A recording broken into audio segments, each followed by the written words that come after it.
Patrick is a 78-year-old male who has worsening of his left-sided heart failure and COPD. He is very tired, coughs regularly, and suffers from dyspnea. He walks very slowly and his legs are swollen from the knee down. He has a medical history of a myocardial infarction to a branch of his left coronary artery and was a smoker for 40 years. His current observations and body size measurements are as follows: a blood pressure of 135/88, a heart rate of 155 BPM, a weight of 95 kilos, a height of 180 centimeters, and waist measurement of 104 centimeters. In understanding Patrick's condition and symptoms, it is important to interpret the intrinsic and extrinsic influences on his body. Patrick's respiratory systems are attributed to several amendable and non-amendable factors. Certain aspects of his life, such as age, are not. As an individual increases with age, their optimal body function declines. This ranges from the weakening of respiratory muscles to diminished lung vital capacity. Any other bodily changes of this kind are also correlated with age. Primarily, smoking plays a significant role in his dyspnea. Symptoms of COPD include coughing, wheezing, and shortness of breath, all of which can be accounted for by years of smoking. Despite quitting at the age of 60, after 40 years of smoking, lung damage is inevitable. Likewise, second-degree smoking has also been proven to instigate flare-ups in individuals suffering from COPD. Therefore, reducing exposure to pollutants and inhalants can help an individual's health increase considerably. Other influences that promote longevity and better quality of life are routine exercise and a healthy diet. Based on Patrick's weight and height range, however, his calculated BMI is 29.3. He not only lies in the overweight category, but also is progressively reaching obesity. The effects of obesity on respiratory function and excess adipose tissue around the thoracic cavity can result in changes to lung volume and respiratory rate, contributing to his current respiratory symptoms. Patrick's overweightness also takes effect on his heart rate. Studies have shown that overweight and obese individuals are more prone to cardiovascular risks such as diabetes and high blood pressure, gradually resulting in a larger heart mass. Contingent on the percentage of body fat a person carries, their BMI correlates with abnormal heart function. The risk of developing a left ventricle diastolic dysfunction increases, which in Patrick's circumstances may have been a trigger for his myocardial infarction.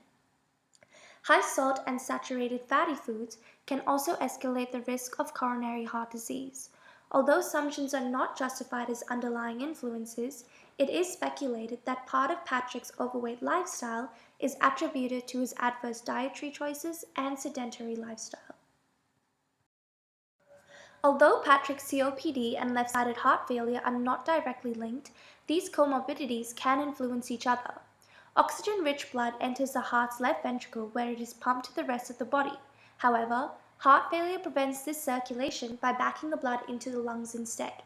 This buildup of fluid not only causes dyspnea but worsens the shortness of breath Patrick may feel on exertion. Any symptoms on exertion may also be attributed to his COPD. In COPD, the normally elastic lungs, bronchioles, and alveoli become damaged by cigarette smoke. Two types of COPD are progressed from this. The first is chronic bronchitis, which causes inflammation of the bronchioles, producing lots of mucus and creating difficulty breathing. The body's response to excess mucus production is to expel it, resulting in Patrick's constant coughing. Emphysema, the second type of COPD, occurs when the lining of the alveoli become damaged over time. Once the walls begin to break down, it eventually forms one large air sac as opposed to several small ones. This inhibits adequate oxygen absorption and carbon dioxide expulsion, making it increasingly harder for Patrick to breathe.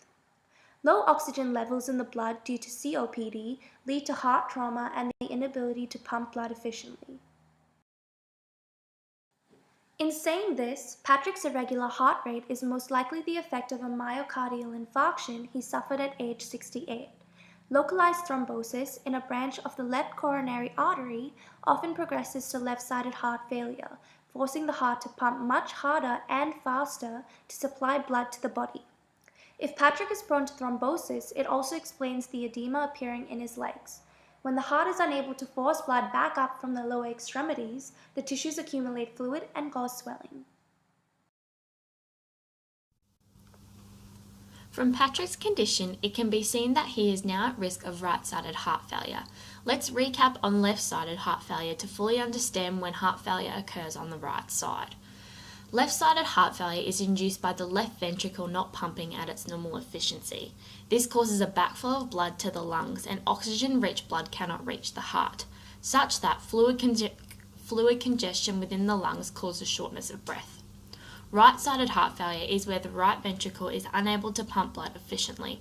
Often, right-sided heart failure is triggered by the failure of the left side. A buildup of blood within the lungs causes the right ventricle to work harder, such that when overworked due to compensating for the left side, it fails also. Due to Patrick's condition of COPD, he is already experiencing shortness of breath. Therefore, shortness of breath from the COPD and shortness of breath from the left-sided heart failure is most likely to induce right-sided heart failure.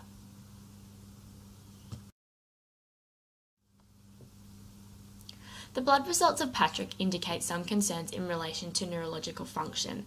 Patrick is currently suffering from elevated sodium levels. Elderly people are more susceptible to sodium imbalances due to age-related decline in their ability to excrete water and dehydration. It can be seen that Patrick is presenting symptoms for hyponatremia by being lethargic and tired. Further elevated sodium levels, if not interceded, can lead to severe neurological function decline through seizures, coma, or death. Potassium. Patrick's potassium level is only slightly elevated at 5.2 millimoles and sits within a healthy range. However, if elevated further, it can promote as a risk marker for worsening COPD. Calcium. His calcium levels are slightly lower than normal range, however at this time do not pose as a risk for developing further issues.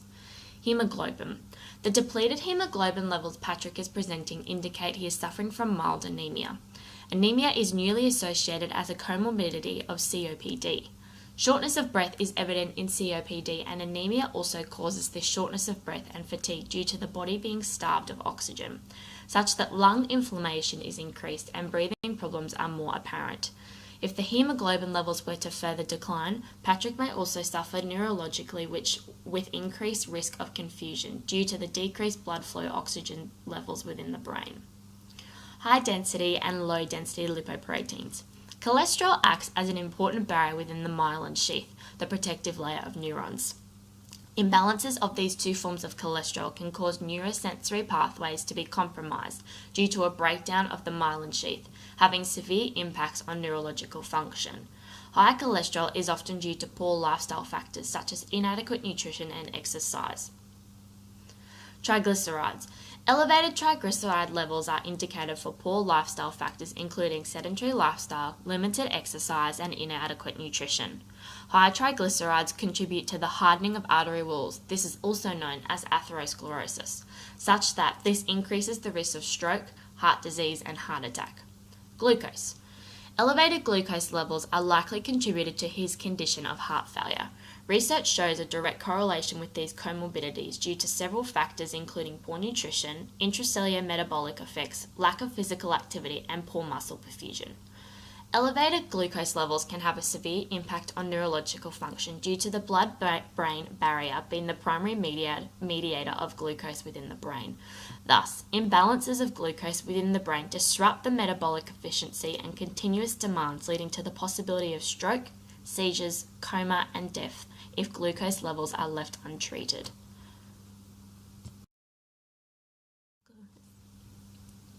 Alongside the blood work previously conducted, a troponin marker test would be another blood test which, alongside the others, is likely to be abnormal.